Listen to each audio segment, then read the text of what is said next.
ప్రశాంతంగా ఉన్న నెల్లూరులో వైసీపీ నేతలు అరాచకాలు సృష్టిస్తున్నారని నారాయణ మండిపడ్డారు. వైసీపీ నేత కోటమిరెడ్డి శ్రీధర్ రెడ్డి అనుచరుల చేతిలో తీవ్రంగా గాయపడిన తిరుమల నాయుడిని నారాయణ పరామర్శించారు. కార్యకర్తలు నేతలకు పార్టీ అండగా ఉంటుందని హామీ ఇచ్చారు.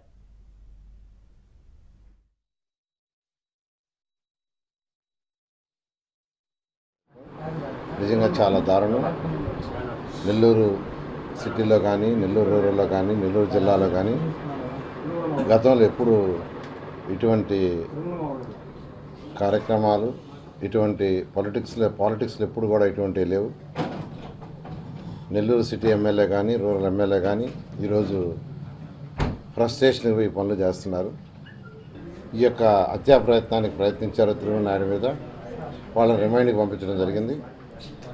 ఈ యొక్క సిటీ మన రూరల్ ఎమ్మెల్యే గారు కూడా వాళ్ళు నా అనుచరులని ఆయన చెప్పడం జరిగింది.